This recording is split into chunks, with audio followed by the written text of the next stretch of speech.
Hi, I'm Patricia Greenberg, and this is It's Okay to Be Old, a show about all things aging well.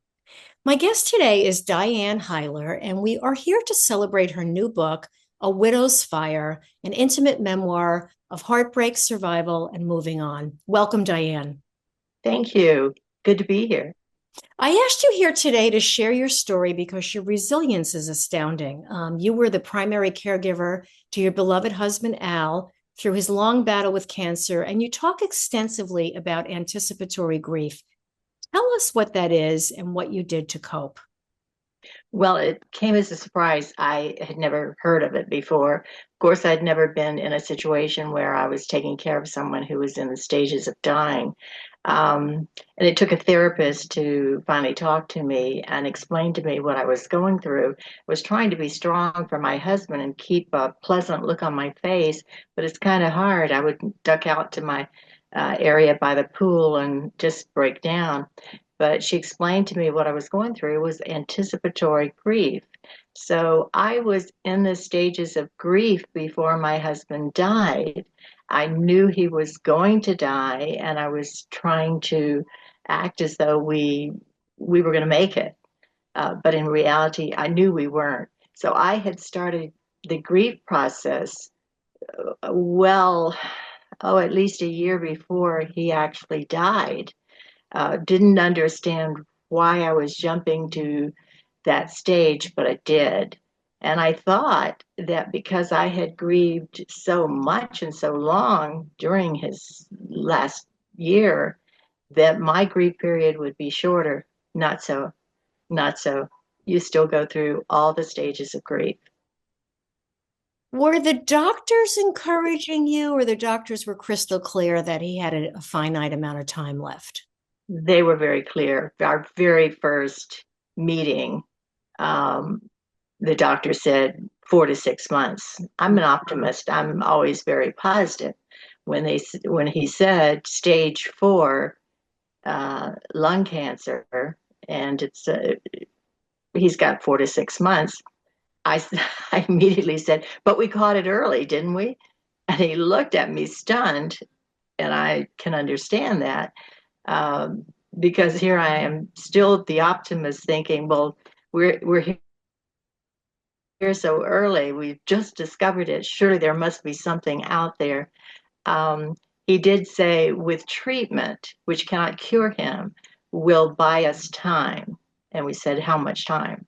And he said, 20 months, something like that. And that's exactly what it was, about 20 months. Mhm. And was your husband clear about his trajectory? He was very clear, a highly intelligent man, very much a man in charge of his life uh, and mine. Um, he was no fool. He knew exactly. And it was amazing to watch him go from being so in control to basically handing it over to me and saying, take care of me. And I was the go between with the doctors and the treatments. So I was carrying a heavy load without even really thinking about it. I mean, it's just an automatic. And I think a lot of women do this. They step in and do what needs to be done, and didn't allow myself the the time that I needed. I was just totally 100% in on taking care of him, keeping him alive, trying to make his life as good as possible. But here again, I think a lot of wives do this, and I should clarify that and say partners do that. It's not just wives. If you love someone, you take care of them. I was just going to say that that's part of the partnership, especially a long lifetime together, Right. is that I'd imagine were so grateful and so devoted for all he had done for you early on and what you did Yeah. for him, that that's just it's not about being expected of you. It's about something that you want to do, that's Right. where you're at. Yeah. Yeah, I treasured that time with him. We had a good marriage before this all came about. It made us closer. It made us stronger as a couple. So I am glad that I had that opportunity. It was I won't say it was not a pleasure, but it was a privilege to be there. We're going to talk a little bit more also about your extended family, but at the time that your husband was ill, did your children participate in this process? My children were really good. They were very supportive. They were devastated. They truly loved him, and he was very good to them. So they were very much there for us, wanting to know if there's anything they could do. I remember one particular appointment, I had a conflict and could not be there for his treatment. My oldest daughter stepped in and said, I'm in, I'll be there. And she did. It's amazing. Yes. Wonderful. Yeah. Diane, becoming a widow is something we all dread as we age. And even though you knew it was coming, was it still shocking when it happened? It was because you can think about it, you can plan it, you can write it down in your journal. But the reality is, when you wake up the first morning and you go, I am all alone, I am a widow. And I talked to somebody just recently about this. I said, there's a difference between being divorced, which is shocking as well. You wake up and you're a divorced woman, and it leaves a bad taste in your mouth. Um, the difference between divorce and being a widow, though, is when you get a divorce, people cross the street to keep from talking to you. When you get become a widow, people bring you a casserole and some flowers. It's definitely a kinder reception being a widow, but painful beyond belief, beyond belief. That's a very interesting distinction, is that people step up to the plate when you lose a spouse to death, but divorce, Mm-mm. is it judgment or is it? It's almost like people think it's catching. Yeah, I've heard that. I've heard, yeah. I was amazed at the dear friends that I thought would be there on my team, so to speak, who just, I mean, I literally had girlfriends who said, my husband doesn't feel comfortable being around you now that you're single. And I'm thinking, my goodness, I couldn't believe it. I don't know that I would ever say that to someone, even if it was true. Oh my goodness. Yeah, that's crazy. But then other people that I didn't expect immediately embraced me, continued to invite me to dinner parties and treated me. So the friendships change. And that happens through life. It happens. What were some of the steps you took leading up to losing him that helped you embrace the reality of what was happening, like, and how it was affecting you? What were you doing to process that at the time it was going on? If you don't Well, mind, it's a deep question. not at all, not Yeah. at all. I for what was good is that we could talk. We knew what was happening, and we didn't. I always try to cushion the end results. But the reality, we knew. We picked out um, his funeral plans, his mausoleum. We knew what we wanted to do. I just put it all into action and stayed busy. Besides taking care of him, planning for that final day, and to make it as comfortable as possible. I think he knew that I was journaling, and I think he knew what I was doing. And he became very talkative about his childhood, about things that happened to him through his life, uh, which was really beautiful because it helped me build this story. Um, and I think he wanted his story to be told. He knew I was a writer, and he never said, are you going to write this up or something? You going to do something with this? He never asked that. I think he knew that I was going to share this. Um, but it also gave me a great basis for writing his story. But I took care of finding out where things were, where files were that I needed to know about, Mm-hmm. because he literally took care of everything. Oh, And I think this is what happens to a lot of wives who don't get involved with taking care of personal finances and what have you. There were certainly some loose ends at the end when I realized I didn't know where some things were or where the titles to the cars were, which were at his office. But his sons immediately, they clicked right in and said, yes, we'll go through Dad's files and get anything you need. But I did prepare, and that's who I am. I'm a goal setter. I want to know what I'm doing the next day. I want to know what I'm doing a year from today. I want to know what I'm doing 5 years from today. So I knew this was the big hurrah or boo-hoo, and that I needed to be prepared. But it doesn't matter what all you do, it's still a shock when you wake up and you realize you're now in charge of the boat. Married. Pardon? How long were you married? We were married for 25 years. We were together 4 years before that. Funny story here. I think it's funny, but then as I've said many times, my funny bone is connected to my brain, and somehow it just all slides out my tongue. I want to wait until the boys have accepted you before we get married. And so we um, we were together for 4 years, and he said, "Fuck the boys, we're getting married." So, Okay. and I think that's what they needed too. Yeah, yeah.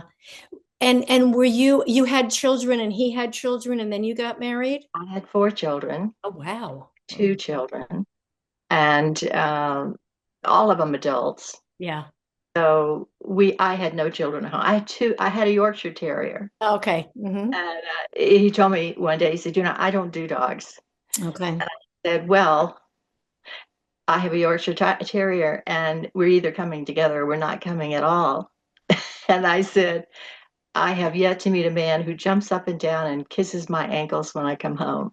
And he said, well, put some ketchup on your ankles and I'll give it a try. He sounded like a fun guy. Yeah. Yeah. He was. He had a very dry sense of humor, half Italian, half German, Okay. very very much an Italian on the inside, looked very German, Uh-huh. but he had a very dry, intelligent sense of humor. In fact, a lot of people, they would have to think twice when they realized he had just told a really funny story. Yeah. Yeah. They're taking him seriously and they're realizing he's joking. So he had a very dry sense of humor. And as part of we're going to talk about the book in a second, but as part of the process of the book, did you also tell his story and his childhood, or was it more did you write separately about that, about the things he told you about his life? I it was interesting because I mostly wrote about him. And my wonderful editor is the one who pulled my stories out. He would say, okay, I want to hear about this or I want to hear about that. Tell me about how your family celebrated Christmas or how you and your children did Easter. Greg Lawrence was my editor and just absolutely a fine, fine man who I told my children, I said, I always thought I was a good speller, but I said, he corrected a lot of misspellings, but he also helped put me in a better book telling story mode by bringing in other stories and not just being sad about my husband dying. He brought out the fun part of our lives together, and it was Yeah, good. that's that extra pair of eyes that takes a look at it and says, okay, you know what, we're missing a little this, or I want to hear more about that. It's always wonderful when someone pulls that out in you. Mm. Diane, you also wrote about the children and the effect that the loss had on them. And how were you able to deal with your grief, comfort that I would imagine that nobody knows what to do at that pivotal moment of losing someone. There's You there's know, I, and there's manuals and books and stories, and you could say it over and over and over again, but really no one knows what to do until it happens. No one true, knows how what true, to do, right? and you don't know how you're gonna react. Yeah. Uh, there is no dress rehearsal for this. You all of a sudden it all just comes together and happens. I knew that my children were very close to Al, and and I knew that they would mourn. I think I was so deep into my own mourning that I think it was the first time in my life I have put myself before my children to that extent. I couldn't help them. Mm-hmm. Mm-hmm. Theory was they had their husbands, their children, they had their own lives, and I couldn't help them grieve. And my daughter and I, all of my daughters and I, and my son, we've talked about it. But the two of my daughters took it really hard. Plus, they had lost their birth father about 4 months before Al died. Oh, that's close together. Yeah. They had two deaths, um, and they truly were closer to Al than they were their own father because they had spent so much time with Al through the years, far more than they had spent with their father. And he was a good man. It's just that they just were closer to Al. And I feel badly that I couldn't help them mourn, but I had to take care of me because I truly have never, ever been so low in my life. I've had some knocks in life, but I I can remember a fellow competitor in real estate said, Diane, I just love working with you. He said, you're like that doll that every time you punch it, it pops right back up. And I said, Yeah. that's right. That's Yeah. me. Just, well, Yeah. I didn't pop back up. I mean, I went into the morning stage and came up to my mountain house and my children all came with me. And after about a week or so, they said, "You want us to go home, don't you?" And I said, "I love you dearly, but I said I need my space and I need to grieve." And they said, "It's okay to cry in front of us." And I said, "But that's not who I am. I've Yeah. got to do it my way." And I did. Uh, Ridiculous as it was, I thought, I'll give myself a few weeks and then get over this. Well, that didn't happen either. It takes longer. I'm curious how, because one of the things that we all hear, and I am guilty of telling other people this myself, is when you lose someone, the best thing to do is be around other people, right? And stay busy and don't be alone, don't choose solitude. Yet you're saying that's what worked for you, or that's what you were looking Me, for. for me, and I would not tell anyone to do something they're not comfortable with, but that's how I had to do it. And it really took, after 2.5 months, it took my husband's best friend to call me and literally say, "Get the hell out of the house. This is not what Al wanted for you. You need to get on with your life." And at that point, I wasn't ready, Mm-hmm. but I did it. And my sister, who has a home up close to me here and on this mountain, said, "Come on, let's go to the country club." I literally cried before I left. I Mm-hmm. mean, I was not ready to go out in public. I just wasn't ready, but I did it, and it was good because friends walked up and tapped me on the shoulder and said, "We'd like you to meet our friend Bob. We met in med school 55 years ago." And I turned around and shook his hand and said, "Hi, Bob, let's dance." And I'd had two vodka and tonics. Finger. I was really feeling no pain. And we've been dancing ever since. So it's been good. So Diane, now you're 81, and after losing your husband, you found love again. That's abs and it sounds instant. One of those right out of a Hallmark movie. You turn around, you're both standing there, and there you are. Yeah. So I want to hear about that process a little bit. Did you feel like um, you were you were betraying Al? Were you Not at? at all. No, Not at okay, all. yeah, I'm a realist. uh-huh. So was Al. He said, "You need to get on with your life. You need to find someone." I said, "Absolutely not." I said, "I've had a great marriage." I literally said, "I've raised two men already. I don't need to raise another one." Those were my words to him. And he laughed and said, "You'll need another man." Well, he knew me better than I knew me because 2.5 months after he was gone, that is the thing that I missed was arms around me. His brain, I wanted someone to talk to. Um, and the nice part about Bob is he's totally different.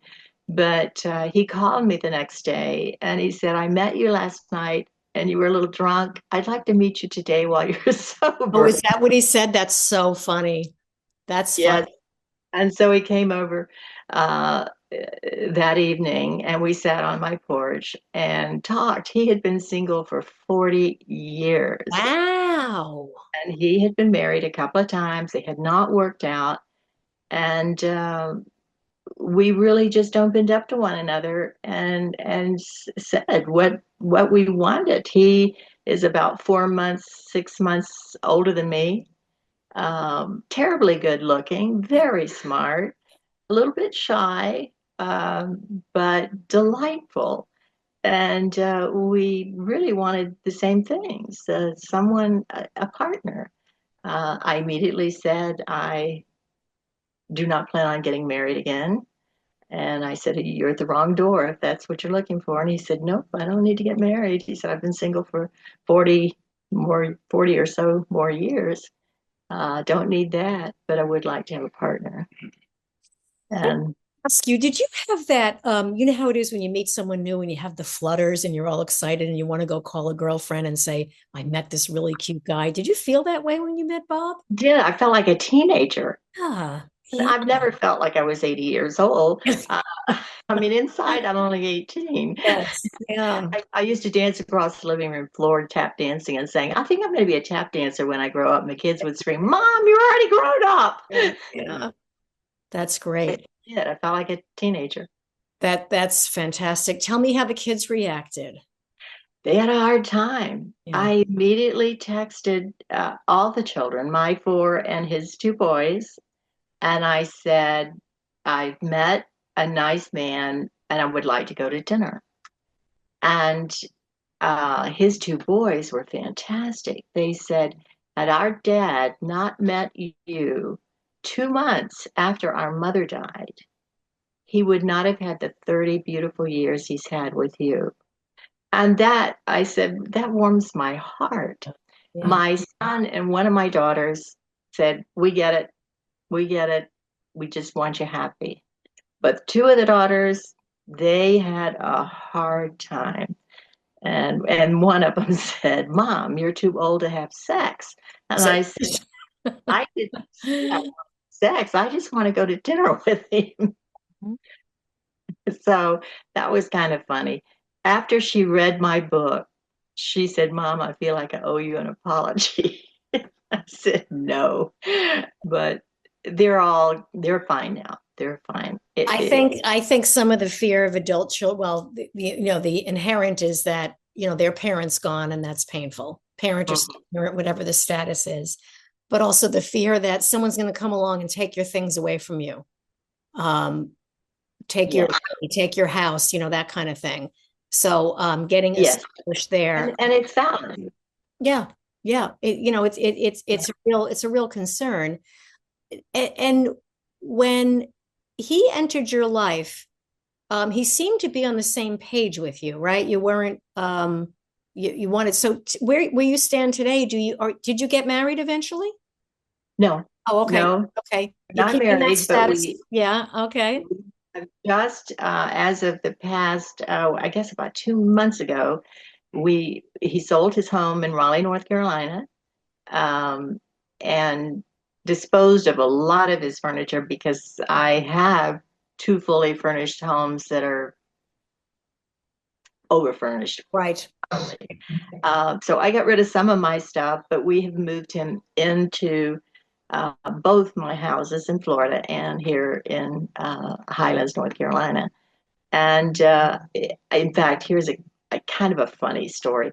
The other day, he saw that I had put something, a little basket-like thing, out in our garage to be given away to this charitable cause. And he said, "Why are you throwing my basket away?" And I said, "Oh no, that's my basket." And he said, "No, it is not. It's my basket, and it was expensive." And I said, "Oh, I guess we really are bonded then, because I thought it was mine."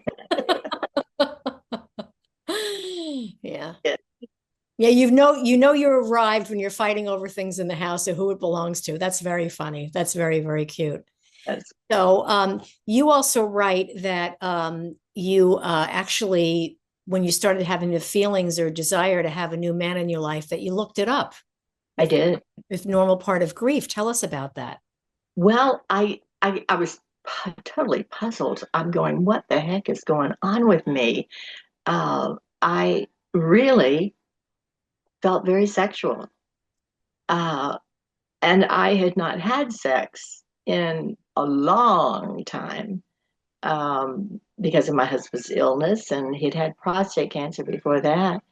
Um, we had hugs and we were very close, but sex was really not a part of the issue anymore. But when I started having these feelings, I really began to question myself. Well, what's going on with me? So I Googled. I'm a big Googler, researcher, um, and I read about widow's fire. And I thought, oh my God, it's describing me. Wow. The more I read, and of course, here I'm journaling what's going on, um, I began to ask other widows, like if I was at the beauty shop and I knew that the woman had lost her husband, I would try to go gently because you don't just walk up to a woman and say, "Do you want to have sex anymore?" you know, how are you reacting? Yeah. Um, but I found out that it happens to a lot of people, but they Interesting. don't want to talk about it. Yeah. They're embarrassed about it. And then I found out from one woman, she said, "Oh, there are whole uh, places on the internet that you can go and meet up with people." Well, that's certainly not me. I'm not going to go on the internet and look for a boyfriend. Right. I just can't imagine doing it. And I don't blame if someone wants to do that. That's fine. That's fine. But that's not for me. Right. Right. The more I read, the more I realized it's valid. It's there.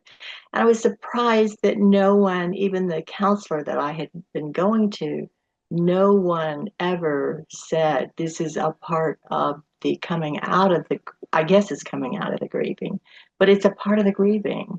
And it happens to men and women. It's not just women. Well, I think it dawns on you at some point you have to navigate a new life, right? You have to figure Right. it out. You wrote in your book that I truly believe, and I quote, I truly believe when you've had a good partnership, you want another. When your partner dies, but it was an unhappy relationship, you're more than happy to stay single. I understand that's your opinion. It isn't the same for everybody, but if you're so happily married and you love having someone around you, I think it would be perfectly normal to want to find that again in life. Yeah. I do. Yeah. I believe that. And I certainly have no right to say it's a fact. That's what I experienced. I Mhm. want another relationship. It doesn't have to be exactly with what I had. I mean, Al was wonderful. He was not perfect. I'm certainly not perfect. I don't have to replace him. In fact, he used to say, I want you to love me with all of my idiosyncrasies. And at a certain point in our marriage, I said, "You were right when you said you have idiosyncrasies. Lord knows you've got them, but I still love you." So everybody's got their little idiosyncrasies, and it's important to love them anyway. Absolutely. I think that's the thing is we pick on too much, then you're going to end up alone and unhappy as well. So, Yeah. yeah. Who wants to be perfect? That'd be a perfect bore. Yes, absolutely. Diane, you took your experience and you turned this into an opportunity to help others by writing a book. And you mentioned that your story resonates with anyone who has profound loss. Mhm. Talk about that a little bit, the bigger picture of loss. Well, I know I part of the reason I wrote the book was to get my feelings out, and it was helpful. And I've been a writer all my life, and I've always written a lot of poetry. What I couldn't get over during that grieving process, my goodness, my mind, the poetry was just pouring out of my brain. And many times, I wasn't even thinking about what I was writing. It was just pouring out of me.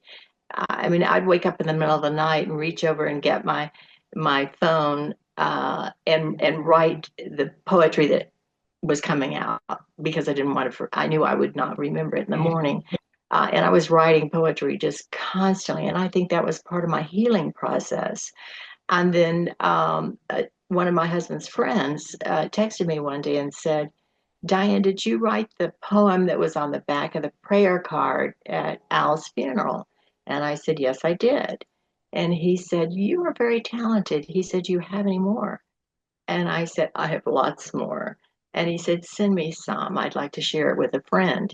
And so I did. I sent it to him. And his friend was Greg Lawrence. And when he told me, he said, you need a backstory. And I said, well, actually, I've got the backstory because I have the whole journal. I wrote almost every night about what was going on with Al and the doctor visits, and it helped me writing. It got the stress out, but it also helped me be able to tell the doctor, well, on such and such date, this is what I experienced was going on with Al. So I quickly could write the story of Val because I had it already down. Mhm. Uh, and so he said, well, I'm going to send all of this to Greg. And I said, he's not in my league. I'm not in his league. I hardly think he's going to want to edit a book for me. And I got a text from Greg Lawrence, and he said, you had me on the second paragraph. He said, Wow. with you. Wow. I was blown away. I thought, this little country girl is not going to be an author. You got to be kidding. Well, Diane, I think you're helping anybody who is experiencing the loss of a loved one, whatever that relationship is. It helps everybody to hear what you're going through, and I so appreciate it. I want to showcase you as a role model for all the people out there who think they're too old to find happiness again. Um, You it, know, it's very, very timely.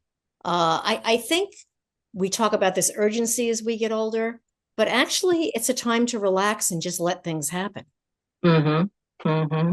Yes, it is. Yes. rather than trying to force it. So I wanted to get your thoughts about that as well. Yeah. I've thought about that a lot. And I think one of the most important things anytime in your life, but most especially when you've gone through something like this, is to get to know who you are and to like yourself and realize that you are worthy of a good life and that you're beautiful in your own right. And if you like yourself, it shows. Yeah. And there's nothing more beautiful than a confident person, whether Yes. it be a man or a woman. But when you walk in the room with confidence, you're beautiful and it's noticeable. It's noticeable and it's attractive. Yeah.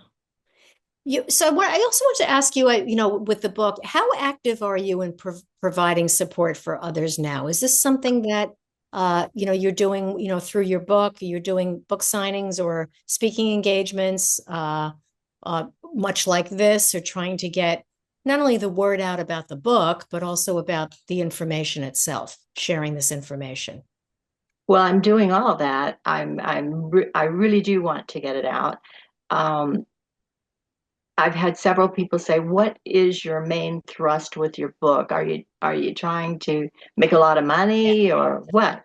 And I said, "The money issue is really not important to me. I think it would be nice, but I don't plan on making any money with this. And I've already told my um, minister in Florida, my small Episcopal church, I said, Father Jim, I said, if I make a profit, I'll give it to you Hmm. because that the money is not the issue. I just want to reach out and help others. And I said, I will leave the promotion of the book, the money side of it, up to you and God. I'll take care of the promotion side of it. Good for you. Good for you. I want to ask you before we get right into the present day. I think you never 100% get over a loss. No. And so is that a wedge in your life now? Is it something that you carry with you? Is it something you put away and go back and visit once in a while? How do you manage that insurmountable loss? I think it's harmful to put things away. I Oh, think you need to deal with it uh, day to day or however often you need to. I think I'm so fortunate that I have found a wonderful man who has adjusted. He has no children, so he's now got me in his life. He's got six children, uh, just bunches of grandchildren and great grandchildren, and he's maneuvering it beautifully. And I'm embarrassed to say, deals well with me calling him Al. And I try so hard not to, but it's a habit. It's a yeah, habit. yeah, yeah. Uh, but he stands in his own right, quite tall, and is a wonderful person, Mhm. and he handles it beautifully. But dealing with grief, I have come to realize you never pack it up and put it away and forget it. Mhm. It's there on a daily basis. I'm not going to hide all of his pictures because my children come into my home. They want to see their father. Of course, of And they're course. going I want him to still be visible in our home. Um, it, so when I have a moment that there is oh, well, I'll tell you this story. The other day I was cleaning out my iPhone. My the guy that takes care of my equipment, laptop and phone and what have you, said, Diane, you have so much old stuff in your phone, it's causing a problem. You need to clean it all out, emails. And so I started going through my old phone calls. I had phone calls back in 2018, Mm-hmm. deleting, and all of a sudden, Al pops up. And I listen to his message, and his voice is strong. Yeah. I listen to the second one, his voice is still strong. And then the third one, towards the very end of his life, is so weak. And I just melted. Yeah. But the next message was Bob. And I went like, oh, Interesting. Yeah. Yeah. immediate Yeah. uh, turnaround. Yeah. It was And like an uplifting. Yes. Uh-huh. yeah, so it was helpful, very helpful. Yeah. So, Diane, what's your life like now? Well, Bob has adjusted. I'm a strong woman, so and I'm very opinionated. And he said to me one day, he said, I guess a lot of men have really wanted to date you through your life. And I said, not really. I said, I think a lot of men thought I was a good challenge and thought they would like to date me. But I'm not an easy person to live with. I'm pretty darn good at just about anything I attempt. Mm-hmm. Mm-hmm. and, and I'm opinionated about it. So I don't think that I'm a great catch for that man out there who wants to be stronger and smarter than anybody else because he's going to have a challenge with me. Um, but he and I blended very well. Gracious, I forgot what the question was. Oh, I was just asking, what's your life like now? I mean, What is it like? yeah. We are very much like a married couple. In fact, I teased him about it the other day. I said, you've fallen into this routine very well. I said, I've just molded you right back into a husband mold. And he said, I'm comfortable. And it is. He's a great hugger. And he has told me many times, I love waking up with you. Oh, that's so lovely. That's so lovely. And I That could, I, oh, I just it's such an inspiration to me, I have to tell you. Yeah. It's wonderful. I got married late. I got married at 37. For my generation, that was oh very, yeah. And we're married 28 years now, and I understand that routine and that, Right. you can't imagine what life could be any different. Right. It's Yeah. interesting. I want to thank you so much, Diane Heiler, for joining us and sharing your very touching and inspirational story.